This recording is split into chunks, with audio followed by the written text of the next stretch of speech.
host, Coach Monica. I'm joined today by Coach Darcy, and we are here to guide you through the ins and outs of a lifestyle that's transformed not just our lives, but the lives of countless women navigating the waves of perimenopause and menopause. Whether you're here to shed weight, understand your body better, or simply find a community that gets it, you're in the right place. So sit back and enjoy the next few minutes as we tackle the hot issues of today.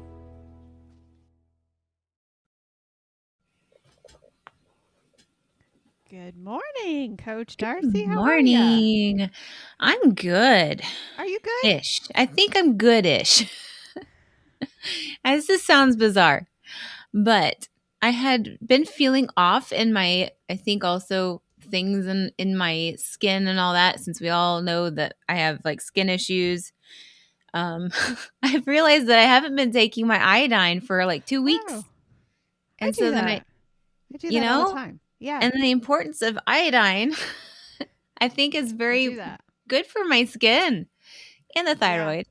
Yeah. Sometimes But the basics, like we forget about them because we're like so yeah, progressive and we're like always looking for new things and what's the latest and then we forget what actually worked in the past. I did that with yep. vitamin D. I'm like, why am I feeling so down? And why am I know it's the weather because Oh it my just gosh. sucks to live in Indiana right now.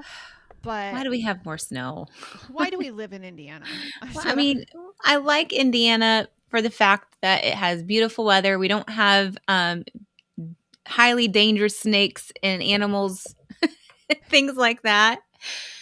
And I can handle winter for so long, but then I can't. Now I'm done.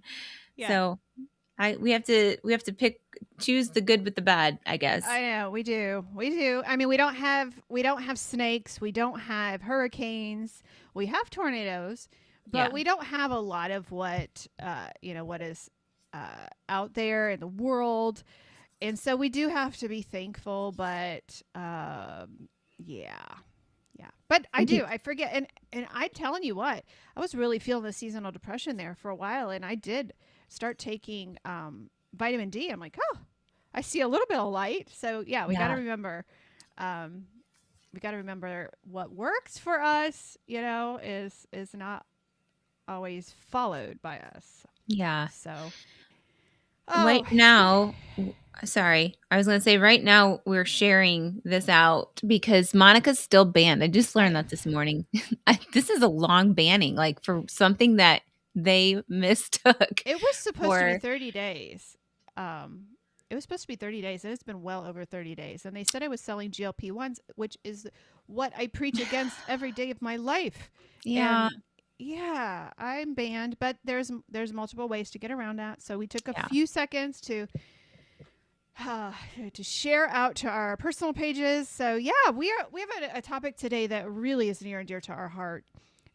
Because we live this every single day. So this is our world. Our world is, when we began, when I opened my practice in 2018, I lost 130 pounds living keto. And that was really cool at the time. That was the thing, right? That was like, it caught on. It caught on. You know what? Because it worked. Because 9 years later, it still works. Mm-hmm. But when the GLP-1s came into the scene, they were the new fad. Like we go from fad to fad to fad.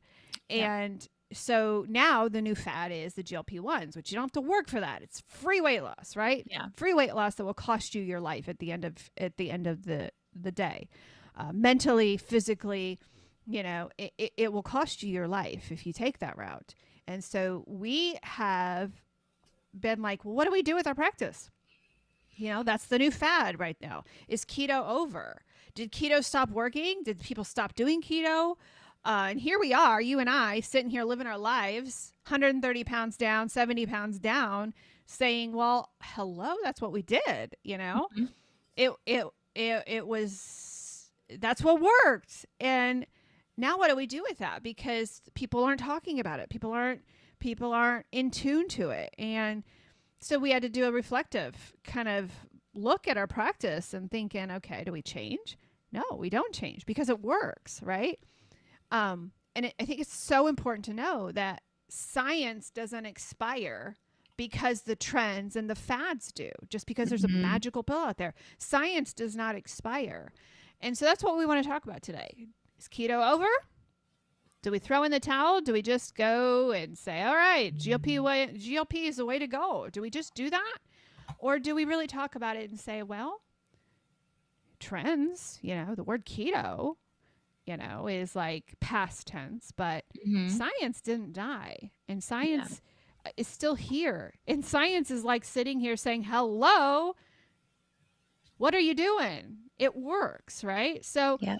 Darce, why don't you kick us off Yeah. about, why this trend, why people are saying, this is no good anymore.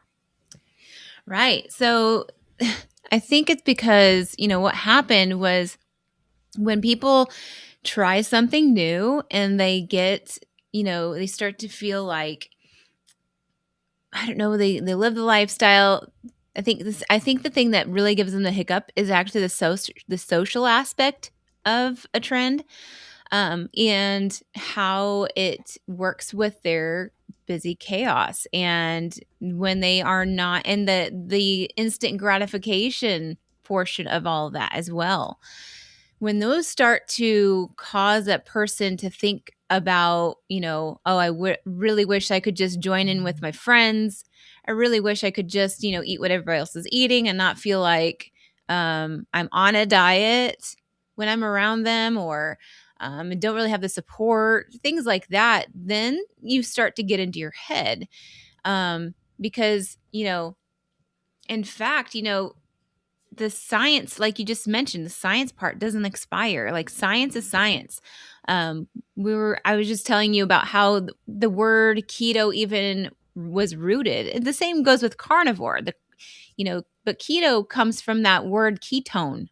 And what keto makes are those ketones that your body um, thrive off of. They have Right. that energy. It helps your body create this energy from your brain to your gut to your Little toes. fat burners. Yeah. So they, in order to say, the ketone diet, you can't say that necessarily. You had to get something quick and easy to say, which was keto. You're shortening the word ketogenic.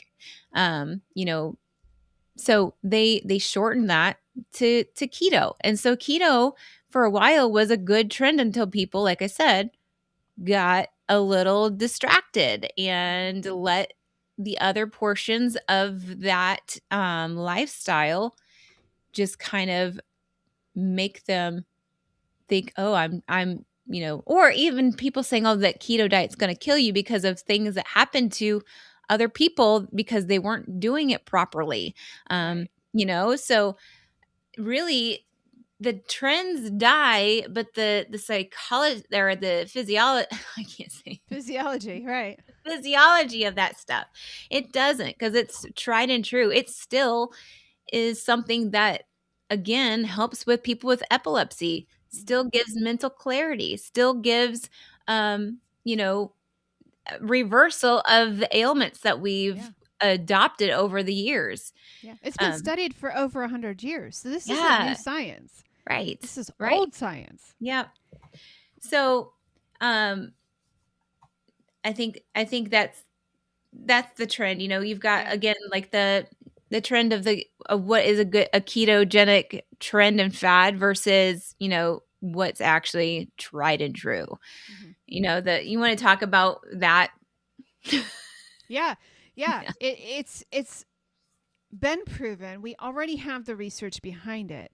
But when we allow the fads and the trends, I call them shiny objects. When Mhm. we get the shiny object syndrome, and then we take fake science, which is what they try to manipulate keto to be. When we take that, then we're like, well, maybe we didn't know. Maybe we didn't know the real benefits to this. Maybe we were wrong. And the science is still there. We have to fall back on the science of what keto really is, because there are things about the air quote ketogenic lifestyle that we've adopted that are fake. The trends on keto are fake. And these are things like the keto cookies, the keto cereal, the keto junk food. There is no regulation on any product that you can slap the word keto on. There's no regulation to that. So you can, and that's why I hate those low carb wraps, those, Yeah. those things in there with all of the rice flour, all of these things that they slap the word keto on. That is the fake science. That is where we've kind of gone off course as to allowing what this lifestyle really is. Because, for example, if it has wheat, we do not eat. Now, that's a cute little saying, but it's science because wheat spikes your blood sugar, spikes your insulin, and it's the same as eating a Snickers bar. And so these keto products that they put out there are not even keto. So we have let the companies and the pharma, we've let all of these people take over what the word keto really is, because keto is really whole foods. It's really eating your protein. It's really eating healthy fats. It's really about blood sugar stability and metabolic healing. And when we let these companies take over this word, we lose what keto really is. So is keto really dead? No,